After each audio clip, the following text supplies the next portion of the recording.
Welcome to our video this week. I know it is like green on green on green today. I did not plan this, but I do think it's quite soothing. And what we're going to talk about today is a much more soothing topic than a lot of the content tips we share on the channel. And that's talking about specifically recording content, not for a podcast per se, although this does work for podcasts, but content that's designed to be listened to again and again and again.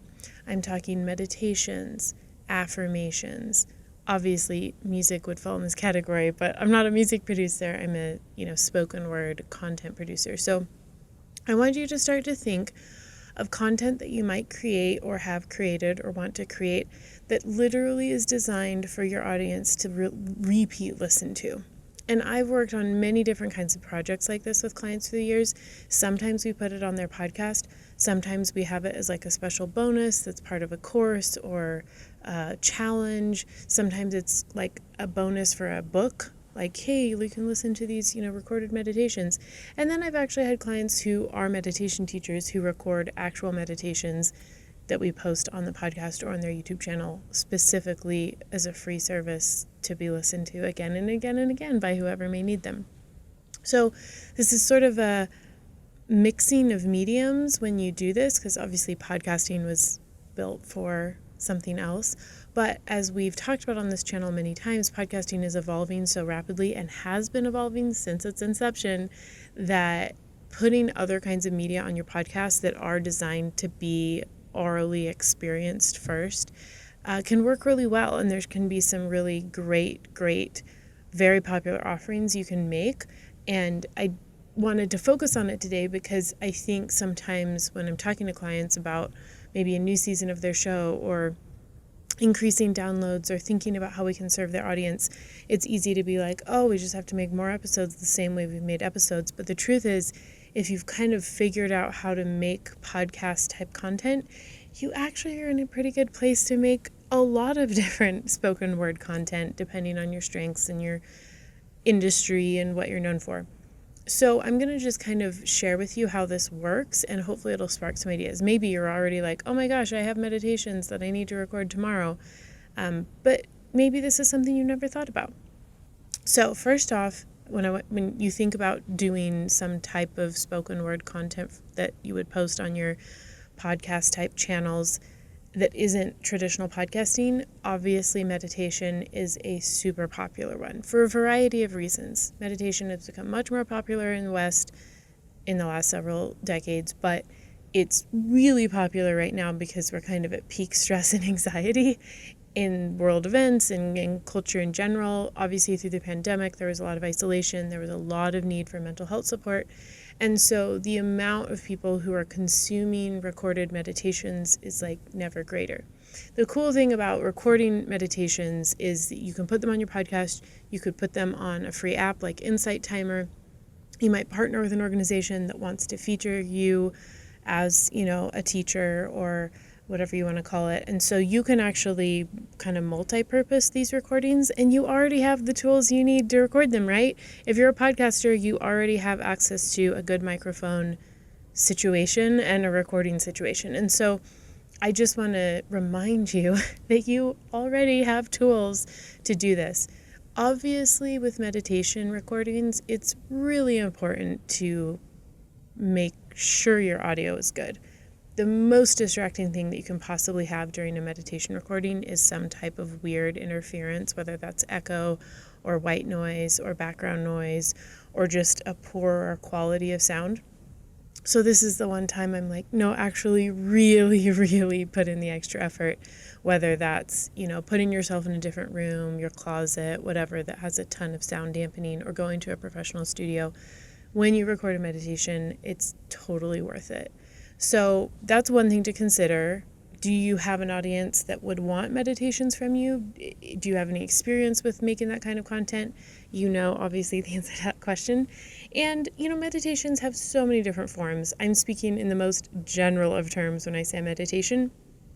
It could be something you've really learned and practiced through a certain tradition, or it could be a guided visualization. Maybe you work in the health and fitness industry, and so you are used to guiding clients through envisioning their healthiest form. But maybe it's something around, maybe you're a financial coach and you do a visualization guiding people through releasing trauma around debt, or maybe you work in executive leadership and change management, and you do a series of meditations to help executives kind of weed out all the noise and come back to their intuition when they have to make tough changes. It kind of can apply to any industry, but I want you to think about, like, what are your strengths here? So guided meditations are super popular. People will repeat listen to them over and over and over, which is obviously cool on the analytics side for downloads of your show. And on YouTube, we've seen this in the data that meditations, especially set to music, do super well there, and people will rewatch, meaning re-listen to those over and over and over and over again. So strategically, it can be a really awesome form of content to put on your channels. You don't just have to do meditations, though. Affirmations, which is kind of another variety of meditation, is something else that's really popular, especially if you are some of the same fields we just talked about: coach, consultant, teacher, guide, expert. Affirmations in the simplest form are positive statements, often put in first person, that people will listen to as like a reminder to kind of program in their mind positive thinking about themselves. So you've probably heard affirmations before, but you could maybe do like a 5-minute affirmation episode that is usually, delivered in a very calm, affirming way. Like, I am worthy of what I want. I am capable of doing hard things. These are affirmations, but they could maybe be tailored to your audience and the topics that you cover. And these are really popular set to music, just like meditation. And you can find example of these. Tons of people, celebrities and regular people and everyone in between has recorded affirmation series. So it can be a really lovely offering, especially if it's like a companion to maybe a process that you teach as part of your expertise. Sometimes people love to listen to affirmations in the morning as part of like a morning ritual. And so these are just really simple things that if you have some level of experience, you can do quite well, because if you're podcasting or you're a show host, like, you already have access to the recording. And the cool thing about these is they're typically not filmed. Like, the point of meditations and affirmations is to kind of have your eyes closed and tune inwards. So it's really not much point in having like a face to camera aspect of it. There's different ways you can still have like an intro that you record on video and then go in, but don't feel the pressure to have like a great video component for these specific. They work really well for audio channels. Now, there's a whole host of other things you can record for your podcast that aren't typical.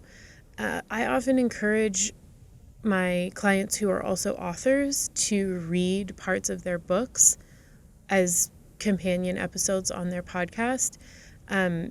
There's a little bit of nuance here in case you don't own the rights to your audiobook if you went through a traditional publisher. But for most people who self-publish, or maybe you traditionally published but you retained audio rights for your book, like, you can do this. So it's a really smart way to take really good content that you already worked really hard on as an author and read in the author's voice is, very popular. So maybe you do a mini series on your podcast of like most popular excerpts from your book, or maybe you do an excerpt from your book and you do kind of a companion commentary on that. Like, we wouldn't call that a meditation or an affirmation, but it's not really a typical podcast episode either, right? I'm opening you to like the world of other audio offerings you can make on channels you already own with the equipment you already have. And these can be wildly popular and they can be shared very easily. When you make good content like that doesn't really need a lot of intro, that's really good shareable content. So I wanted to share this with you today just because these are all projects I've done with clients at different times, and it's different than podcasting but fits really well, and you can actually use your podcast feed or your YouTube channel to publish any of this kind of content, and it might surprise you. Sometimes it's a slow burn, like people will discover it months or years from now, and it can become popular and gather, views and downloads over time. Sometimes it's really popular right away. It all depends. So just wanted to offer that today. If you have questions about this, leave a comment. Obviously, subscribe to the channel and we'll bring you more. But I want you to start thinking bigger about the other kinds of content as a show host that you could record and publish on your own channels, because you have skills now. So let's put them to use.